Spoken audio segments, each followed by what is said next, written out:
there's always going to be something that comes that is going to push something else out, and you either die by the sword or you adapt and you go on to better things. Welcome back to the studio. I am here with our new studio manager, Ron, and he's going to be asking me some questions. Go ahead. Okay, so today my question comes from the age-old debate of art versus commerce. So somebody who's starting out in video, whatever their goals may be, what should they prioritize?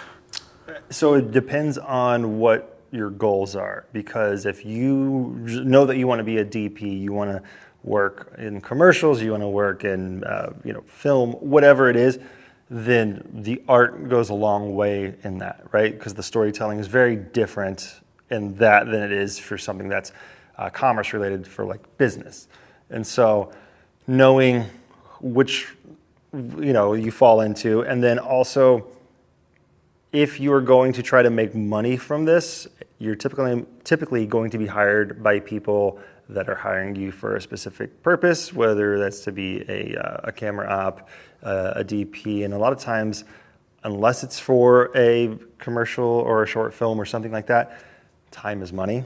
And so the art, you have to be good enough to get the job, but if you think about it too much and you love the art of it too much, you start to make lots of decisions based off of your want for it and not the need for it.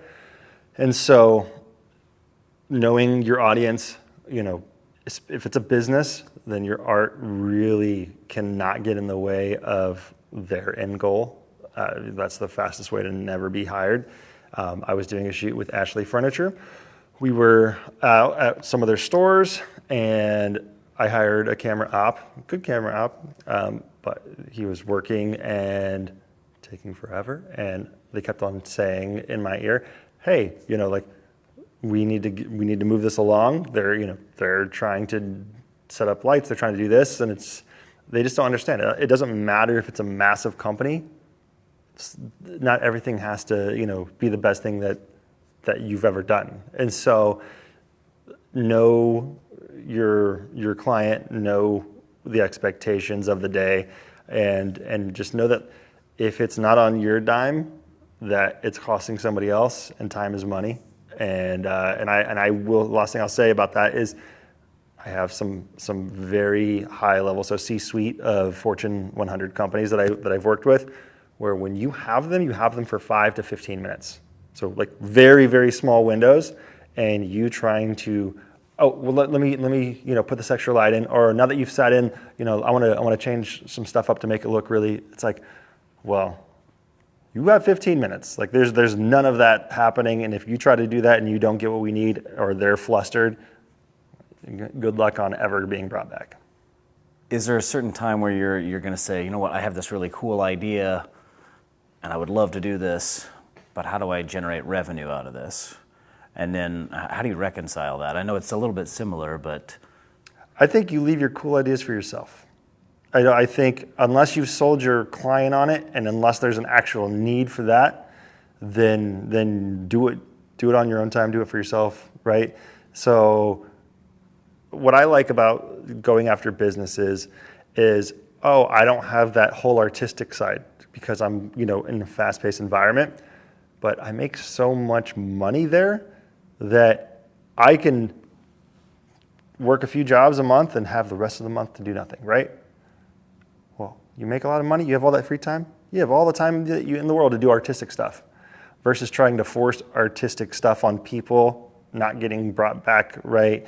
You're not going to make a whole lot of money, especially when you're doing short films and other stuff like that. And it's just, a lot of people enjoy that. And so please continue to do that as much as you want, not what I'm into. And so if I want to do artistic stuff, I have the opportunity and spare time to where I feel like I'm not, I should actually be making money right now because I need to make rent. It's like, well, I do corporate video, so I make rent in, half a day. And so it's just a different mindset.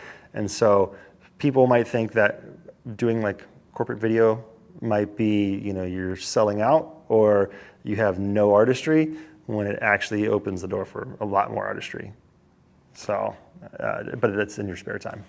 So then would you agree with the old adage of kind of one for them, one for me? For somebody who's trying to strike that balance of art versus commerce, like they want to be able to sustain their living, but they still want to have their artistic outlet, is that what you'd recommend, kind of that one for you, kind of what you were just saying? Yeah, but I also think that if you're in this industry, right, that you have a camera and you need practice, so you should go out and create all the stuff that you want, that you like to do, and then apply whatever you can in your shoots and not. I don't think it's a one for them, one for me. I think it's you're just honing your craft and you're getting your artistry through that. And then, it's also hard because a lot of times people that really like artistry are probably not going to go after the corporate clients, even though they might initially. It's just not like where they want to be, so they'll tend to try to gravitate towards short films and other things. The issue right now lies in monetizing that, mainly because AI, unfortunately, has kind of depleted and it's actually kind of sad.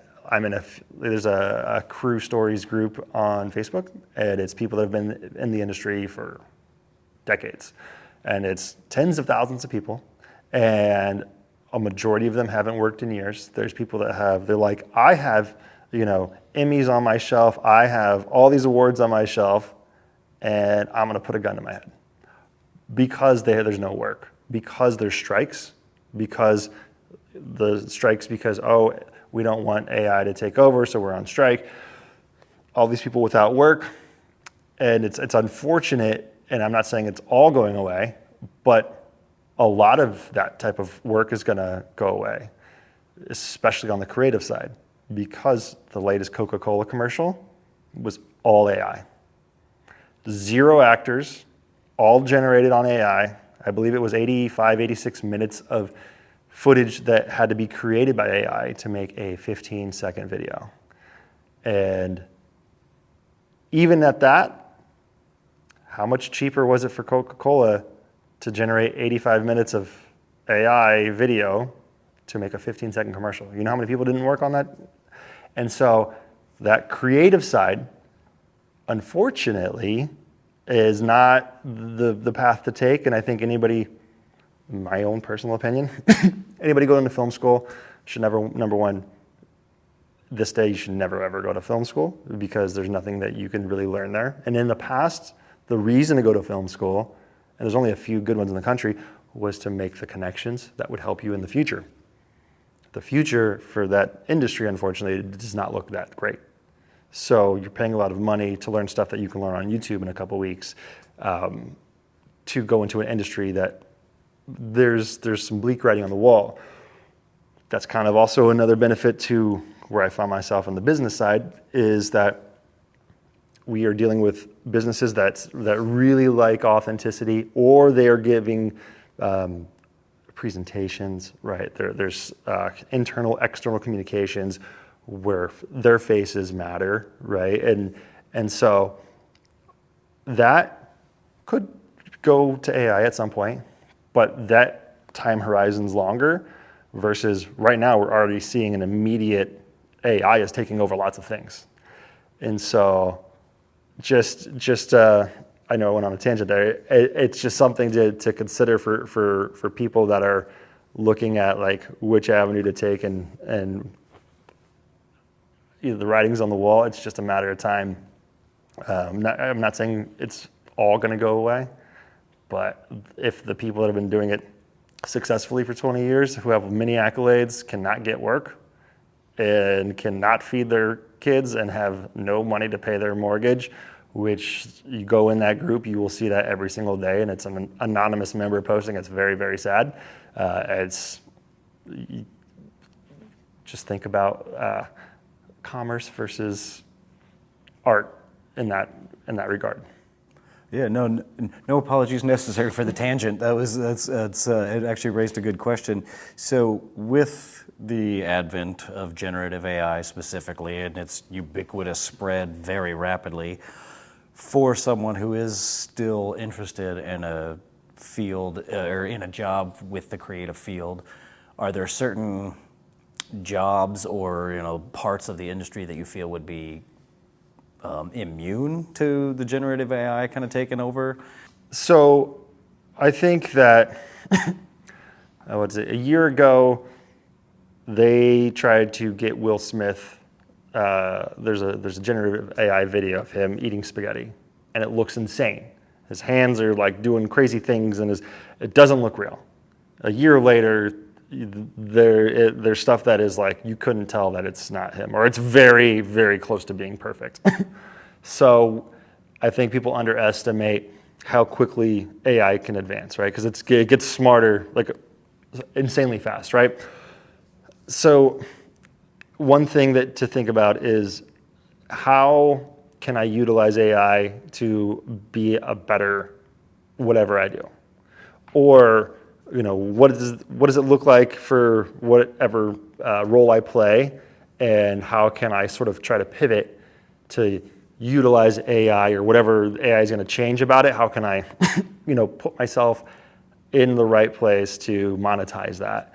Because the two people going forward in life are going to be the people that ignore AI, and then the people that utilize AI and know how to use it and then leverage it. Because AI currently is only as good as the inputs that you give it.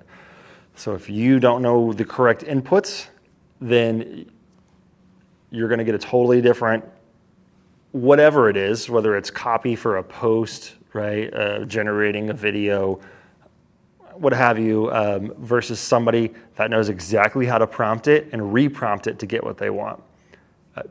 And I think that one thing that I've been practicing is how can I get exactly what I want with how I interact with AI and the prompts that I give it. Most people are like, oh, what should my marketing be for this type of company?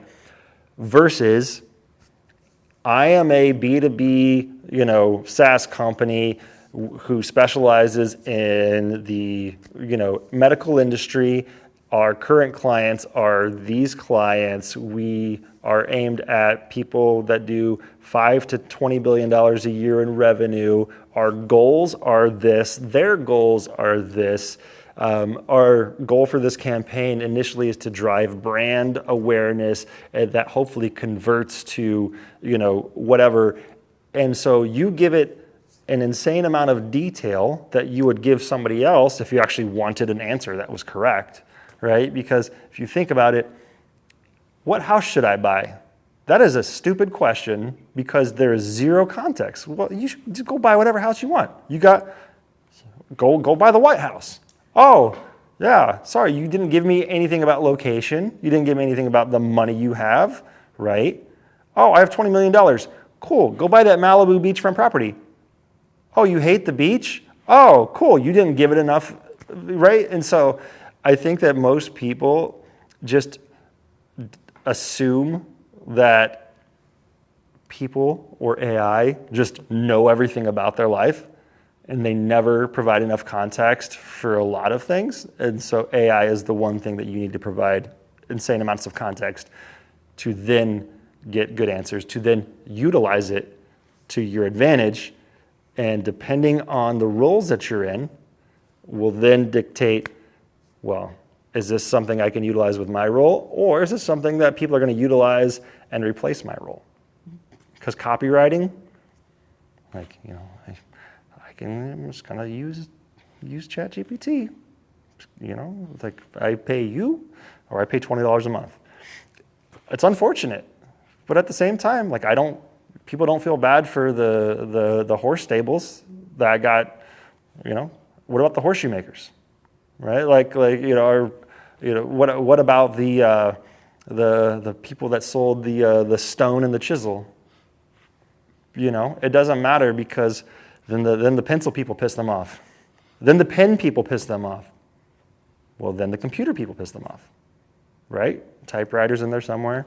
And so there's always going to be something that comes that is going to push something else out. And you either die by the sword or you adapt and you go on to better things. Obviously, a pretty broad subject, AI, a lot of controversy, a lot of opinions. I tend to agree with you that it is kind of a learn to use it or get left behind. So bringing it back around to people who are starting out on their creative journey, whatever direction that takes, would you recommend that people also try to learn how to use generative AI or the more detailed, better prompts, so that inevitably when a business comes up and says, hey, we want to do this, and they don't have that tool in their arsenal, they know how to utilize that to Yes. another arrow in the quiver? I think if you haven't been using AI in your business or as a videographer, whatever you do for at least 6 to 12 months right now, you are way behind. I think that you will fail in comparison to almost everybody else because there are things that it can do for you instantaneously that if somebody else is using it, they're just going to be much better off because they're going to handle things quicker, more efficiently. They're going to surprise clients by, oh wow, like that was fast, right? And so it's also, you can go online right now and see social media posts, you can see videos, you can see content. Newsletters that I get from people that is 100% obvious that they are the poor AI users that I was talking about, because all of it is just non-vetted information. They said, make me a post about this, write a newsletter about this. They took it, copied and pasted it, and I get it, and I'm like, this is supposed to be an advanced video production group. You're sending me a newsletter about the difference between daylight and tungsten and like the most basic things, because you asked AI to generate a newsletter to video production, right? And you didn't specify that these are people that are advanced, right? And so as soon as I got 2 of those within 2 weeks back to back, I'm like, this is terrible. And I unsubscribed. So AI and being bad at it can actually hurt you. And so that group, no longer in it. I was paying to be in it. Don't pay, because I'm like, you provide zero value. You provide anti-value. Like, because not only is this basic, but some of it's wrong. Because then again, it's pulling from all these different sources, and right now we don't know if those sources are correct, right? Like, so it might pull from something that just, or maybe because its wires crossed, right? Like, it's not perfect at the moment. So if you haven't been using it for that long, you're going to get left behind. And I honestly have zero clue what the question was, but that's where I'm finishing that statement. What else?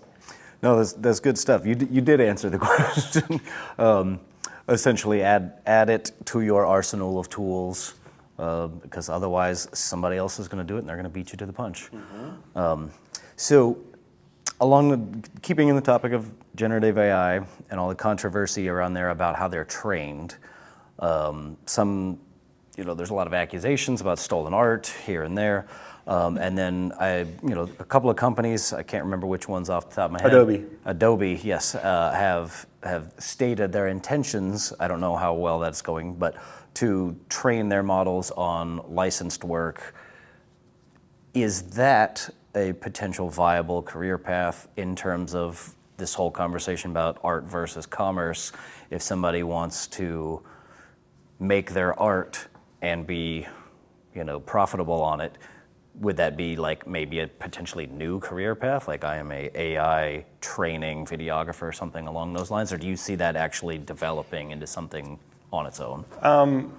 AI trains on hundreds, thousands, millions of videos, right? Like, so you making your living off of training it off of the very few videos that you make, I don't think that's anything. I think becoming such a good inputter of text into AI to generate things that could pass as being human created versus, so like, again, back to what I said, there's so many things that you can look and be like, that's AI.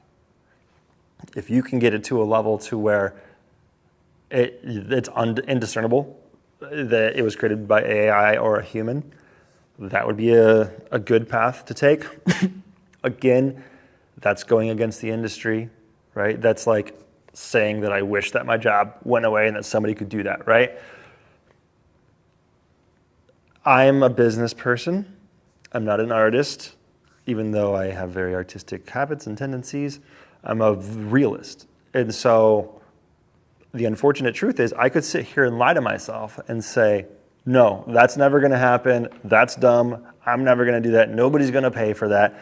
Or I can say, that's going to happen at some point, and what am I going to do about it? That is a much better mindset than having what a majority of people said, or wish would or would not happen. And so that's one thing, and I feel like that's a mindset a lot of people in any industry have. And I remember I was doing sports broadcast for all the major networks, ESPN, ABC, Fox, whatever. Was it 6 years ago?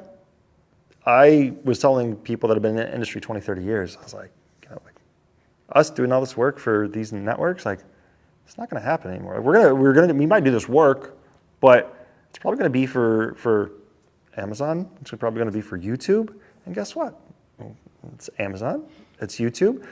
It's the same work, but now it's just not for broadcast. It is, but it's for the streamers, right? One thing that's happening now as well is, robocams. So instead of you having to physically be there, somebody could be running a robocam somewhere, right? But there's also artificial intelligence inside cameras tracking balls, tracking things that can be a lot more accurate than you. And so over time, certain things are going to phase out no matter if we want them to happen or not. And those people that said I was crazy, you're now working for some of those places that you said I was crazy for saying that would happen, and they get mad. People get very mad when I say that because that's all they know, right? And I think a lot of people are stuck in a bubble, and people typically make their own facts these days, right? They don't form their opinions from facts. They form their facts from opinions they have. And so it's a very just like slippery slope to be that way. And no matter what you think, things are going to happen. So. Yeah. I definitely agree with all of that. And I had the same thoughts about AI when it first came out. I was nervous, wary, and then eventually you hit that acceptance, hopefully, that it's here to stay, so I better learn how to use it if I want to stay relevant.